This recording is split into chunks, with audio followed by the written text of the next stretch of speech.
1976, na Santa Casa de Campinas, um auditório lotado assistia à defesa de tese de Sérgio Aroca, uma tese de causar inveja. Com seu trabalho, Aroca abriu um debate e uma polêmica. O assunto não era propriamente inédito, mas o tema da forma que era tratado apresentava-se totalmente original e exemplarmente analisado. O centro da polêmica estava no ponto de partida. A medicina preventiva seria uma atitude ausente da prática médica. A tese do Aroca virou livro em 2003, ano de sua morte. O Dilema Preventivista, uma edição conjunta das editoras Unesp e Fiocruz, é o livro do Ciência e Letras de hoje, um programa do projeto Canal Saúde, em parceria com a editora Fiocruz.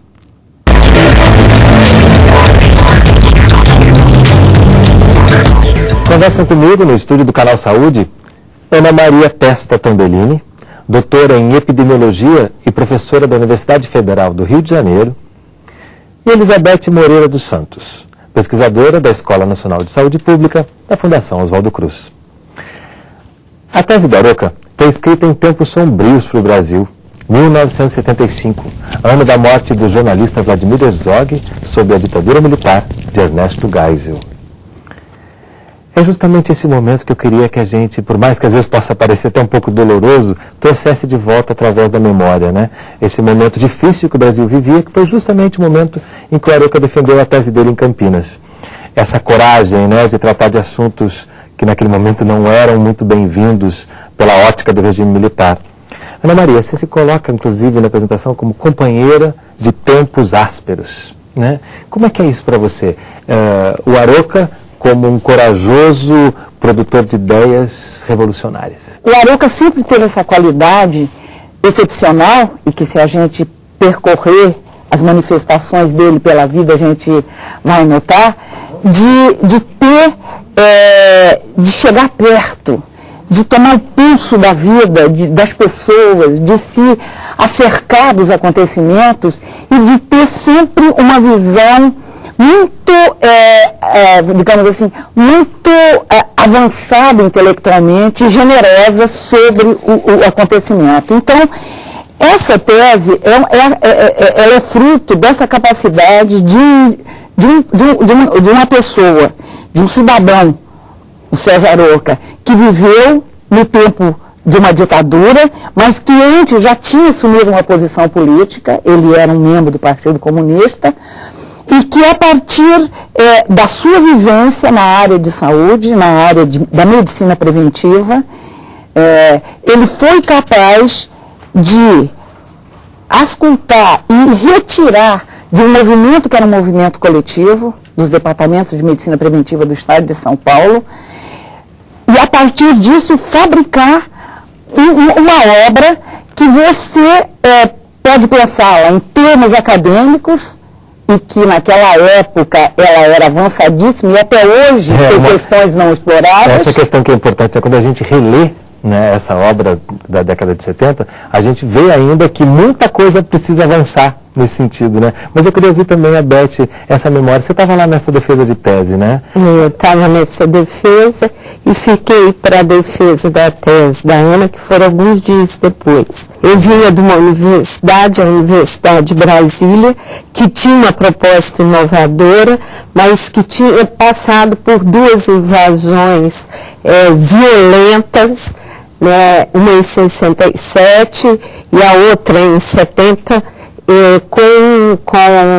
com a destruição, praticamente, com o fechamento do diretório, com a destruição de toda a prática política organizada. O espaço da preventiva para a gente estudante era exatamente esse espaço em que nós percebíamos essa pulsação, a pulsação de que uma mudança seria possível.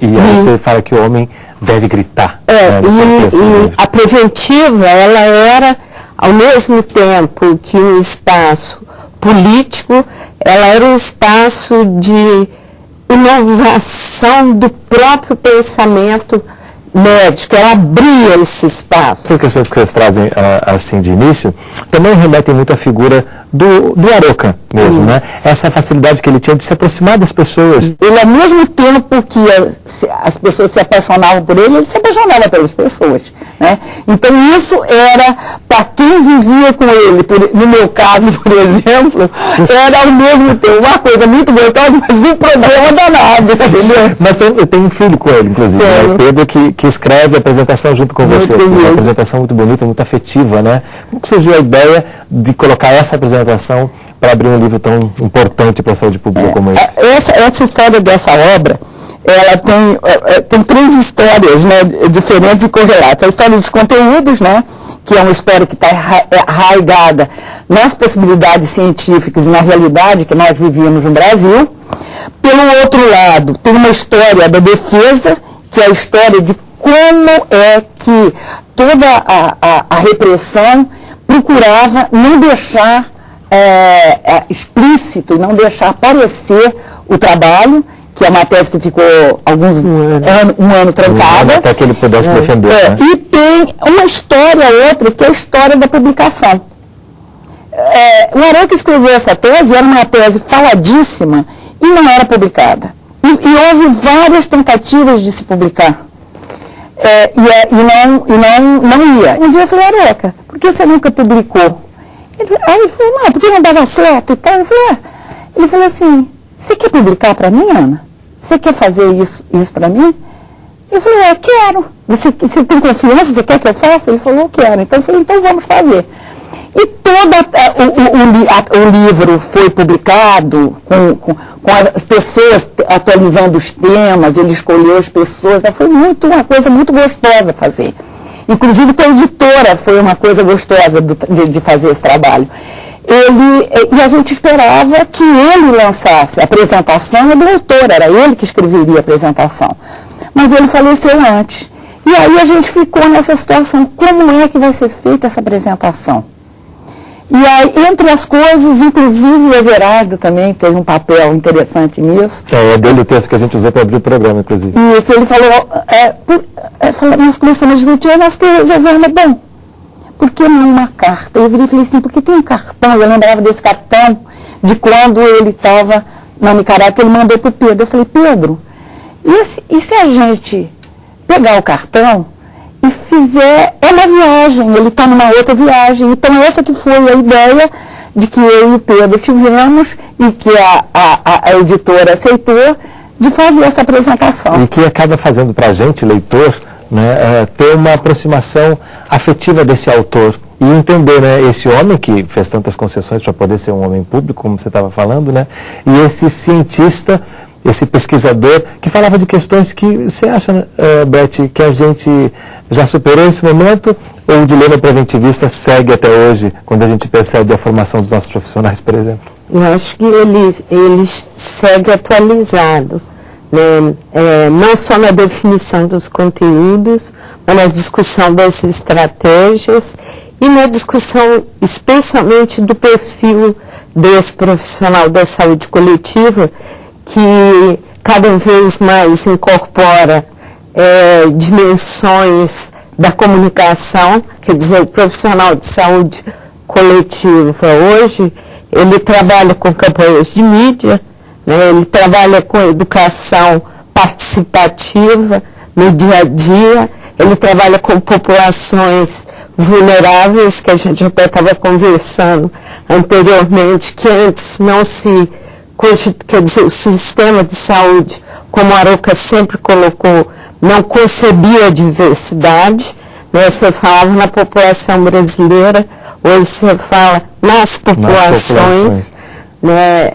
Então, eu acho que as questões que esse livro coloca, a própria identificação do que é esse corpo, do que é o sujeito, que é capaz de decidir e optar e ter acesso às ações de saúde.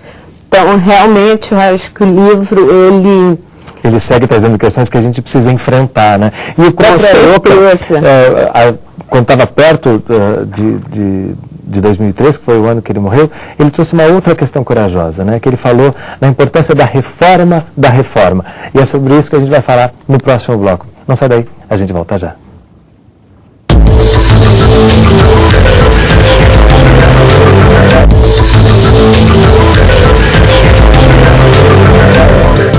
O Dilema Preventivista, de Sérgio Aroca, traz comentários, afinal de cada capítulo, escritos por 11 convidados.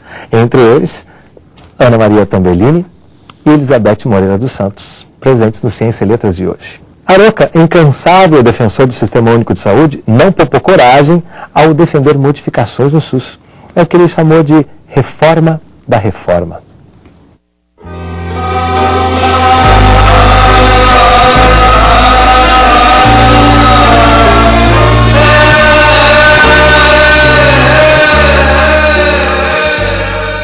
O nosso projeto de mudança também tem que mudar.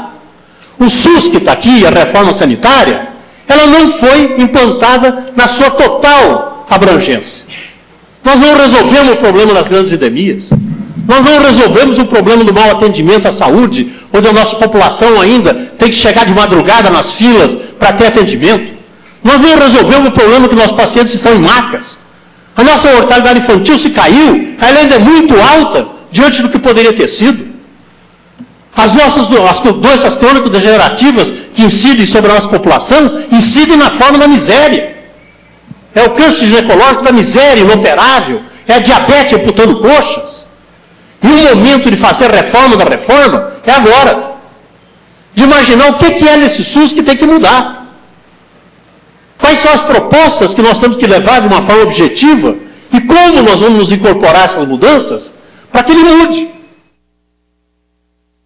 O que queremos na saúde é o que queremos para a sociedade e para a nação brasileira. Muito obrigado.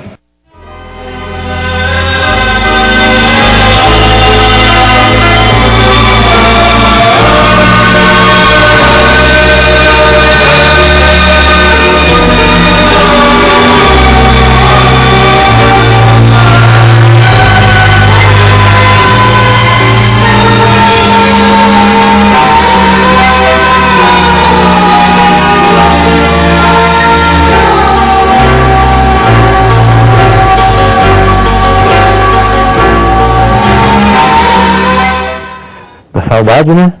Com certeza.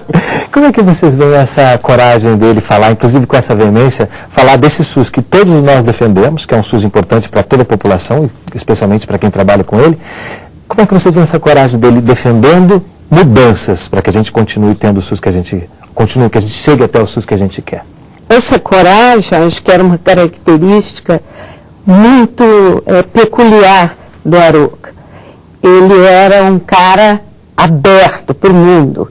Ele permitia, ele acomodava, mesmo nos momentos mais assim, duros que a gente vivenciou em Campinas, na época da minha residência, depois aqui no Rio, ele permitia a crítica, ele ouvia a crítica, ele abria esse espaço, até por isso que ele se constituiu, acho que é dentro do que a Ana colocou, ele abraçava o mundo e as pessoas com tudo que o mundo tinha, com as melecas humanas, entendeu? Com a capacidade que a gente tinha de errar, de tentar de novo. Então, essa coragem estava presente, é essa coragem que permite, que autoriza e que embasa essa colocação dele de que uma proposta de um sistema de saúde é uma proposta processual e dinâmica. Ela tem que mudar porque o mundo muda. Essa coisa que a Beth falou é muito interessante, porque você vê até no fim, quando o Aroca faz o livro dele, ele abre para o coletivo. Quando o livro, eu falei, ele quer publicar, e me disseram, mas para publicar a gente não pode publicar como uma tese, como era aquilo. E aí me ocorreu isso. Aroca, o que você acha de atualidade? Ele foi de uma generosidade, ele chamou, ele deixou que as pessoas pudessem fazer parte dessa obra, que é praticamente a única obra escrita como pesquisa, como documento acadêmico dele. E se a gente pega agora essa questão dele, né, a reforma da reforma, Beth, o que o SUS precisa mudar imediatamente, na sua opinião? Como é que a gente pode trazer essa coragem agora aqui para o programa e levantar esses tópicos que a gente precisa? A humanização seria um deles? Essa é uma pergunta difícil, né? É uma bomba relógio no colo do convidado. Não se faz isso,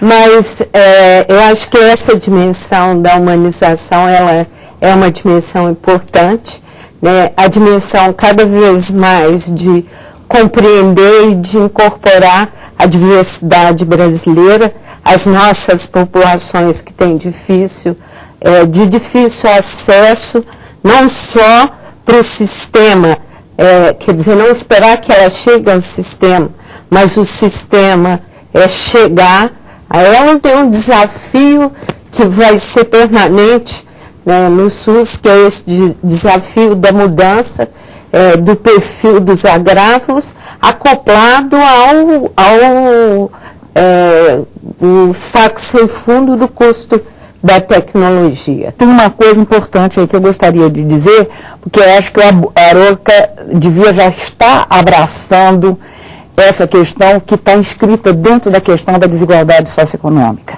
Né? Ele fala, inclusive, no que a gente ouviu, né?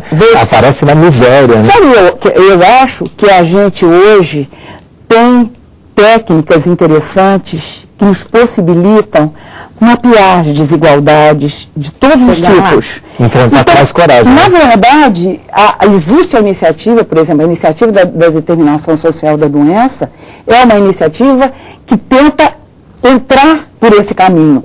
Mas, na verdade, isso precisa ser assumido com categorias de instrumentais pelo serviço de saúde.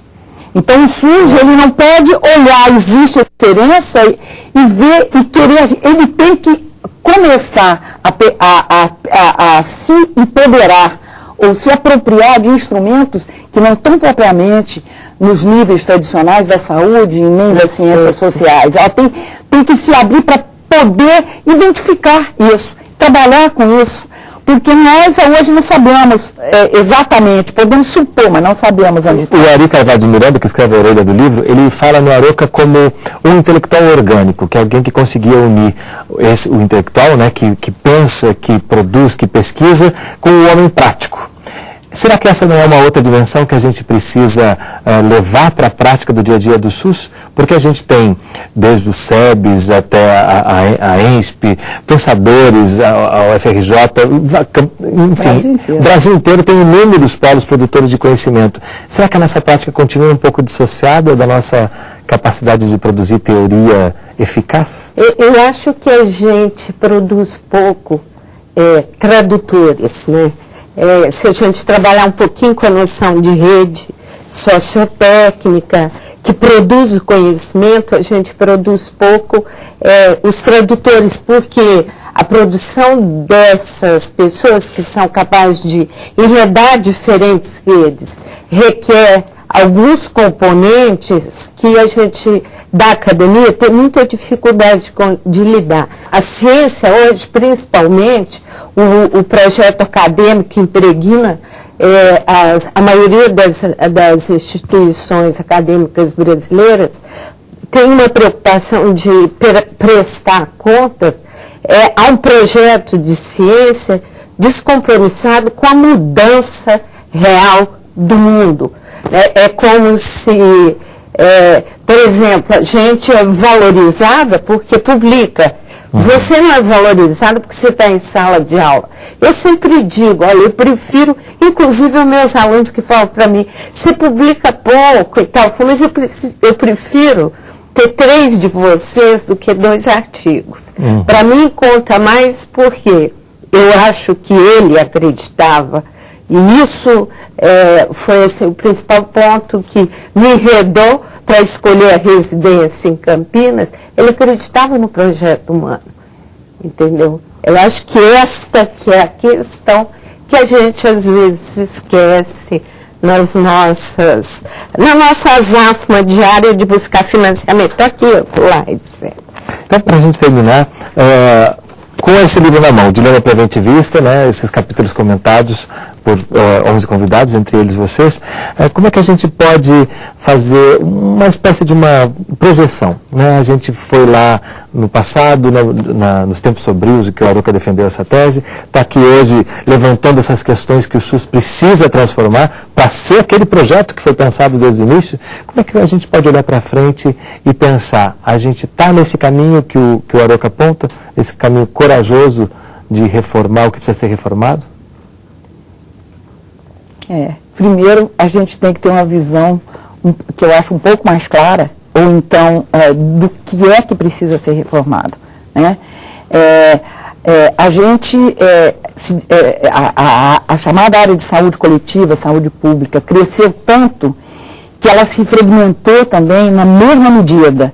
Então, eu tenho a impressão que o Arouca tinha uma capacidade de síntese muito grande, e a tese dele é realmente uma tese que sintetiza algumas questões e refaz de uma maneira heterodoxa, porque a Arouca mistura, naquele tempo era impensável, ele misturava Marx com o Foucault, que naquela época, hoje a gente sabe que não é bem assim, mas naquela época ele foi, que é isso, os acadêmicos ficavam horrorizados. Você acha que falta então um diagnóstico claro do que a gente precisa reformar para poder avançar? Eu acho que precisa, porque eu acho que tem vontade. O que falta, e tem vontade, tem possibilidades de grupos e de acordos e de participação em relação a isso. Mas eu acho que a gente ainda não tem muito claro o que é que precisa. Nós sabemos até onde queremos chegar, mas tem um meio do caminho aí que, não, para mim, não ficou, não vejo isso explícito.